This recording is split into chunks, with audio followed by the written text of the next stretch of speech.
Hello guys, hope you all are doing good. Today we will be moving into chapter 2 of your syllabus, which is presenting transactions and events of a business through an accounting equation. First, we will be looking into part A of this chapter, which is accounting equation and elements of accounting. To begin with this chapter, let's have a look at business entity concept. What is business entity concept? According to this concept, when preparing accounts for a business, the owners and the governing bodies are treated as separate entities from the business.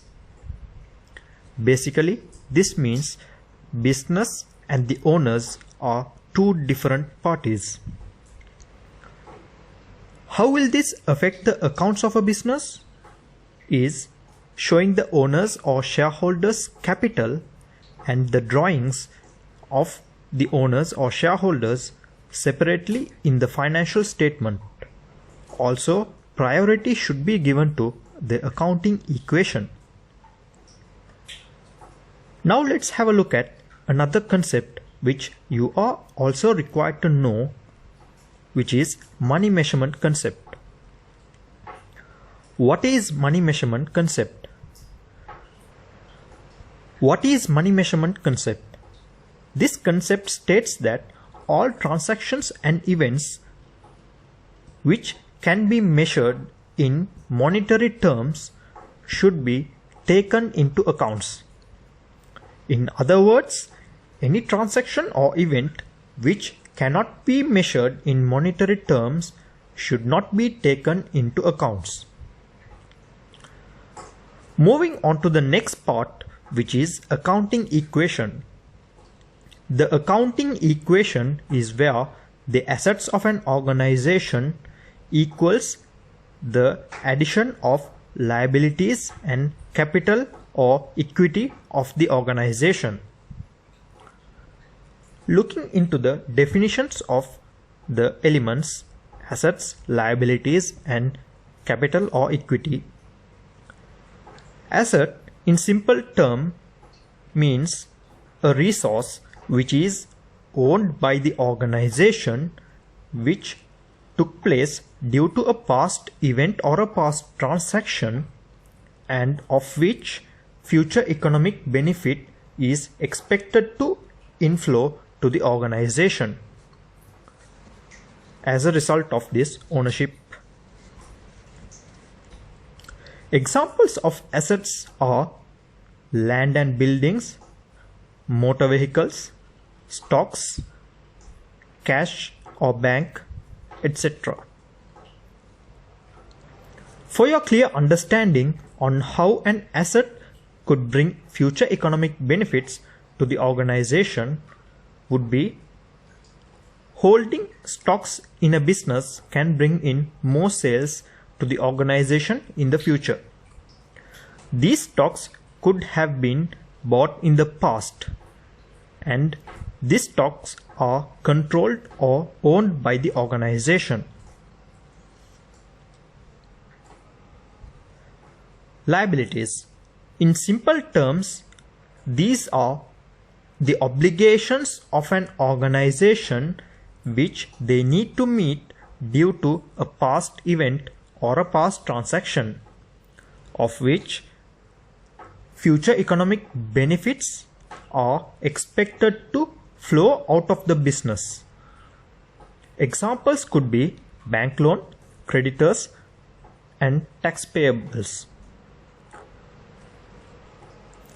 For your clear understanding on how a liability could result in future economic benefit outflow is when the organization obtains a bank loan, which is a present obligation of the organization which took place due to a past event or a past transaction, would result in repaying the bank loan on particular due dates in future, which has been agreed with the bank, is how future economic benefit is expected to outflow.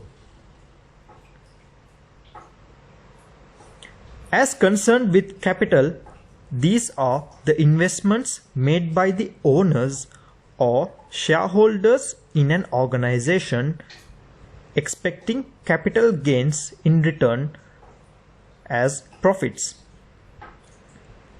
An example of capital would be owner bringing in cash or an asset which is owned by the owner into the business as his initial investment. Let's have a look at a few basic transactions to better understand on how assets, liabilities and capital are affected in the accounting equation. Number 1. Mr. A starts a business investing rupees 100,000 in cash. This will be an increase of assets for amount rupees 100,000 in terms of cash. Here there will be no effect to liabilities as there is no obligation to the business. So the result would be an increase of equity in terms of investment for amount rupees 100,000. Number 2. Mr. A utilized a bank loan for rupees 100,000 to start a business. Here there will be an increase of assets for rupees 100,000 in terms of bank and an increase of liabilities for amount rupees 100,000 in terms of bank loan. Here there will be no equity as it is a bank loan which has been taken to start the business. Number 3. Mr. A starts a business investing rupees 100,000 in cash and makes a borrowing from the bank for rupees 50,000. This is how the equation would affect. First, this will increase assets by rupees 150,000 in terms of cash and bank as a result of the cash investment and the bank loan. This will equal to an increase in liability by rupees 50,000 in terms of the bank loan, which is a obligation, plus an increase in equity of the business by rupees 50,000 in terms of investment.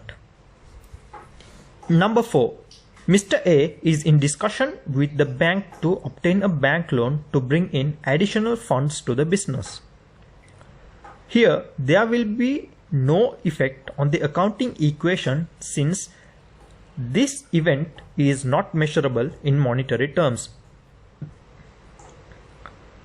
This is due to which we learnt previously that any transaction or event which cannot be measured in monetary term should not be taken into account. Knowing how the equation works and having an idea on what assets, liabilities and capital are, let's have a look at the characteristics of assets and liabilities. First, characteristics of assets. These are a result of past event. Also a resource fully controlled by the organization due to this event which took place in the past, which would result in an inflow of future economic benefits. Characteristics of liabilities. These are present obligations of an organization which is a result of a past event and a probable outflow of economic benefits would occur. This brings us to the end of this video. Hope you guys have understood, and if you have any questions, do comment your question below. Also, do like and share our video to learn and let others learn. Also, subscribe to AL Flix to enrich your knowledge in accounting and business studies. See you next time. Thank you.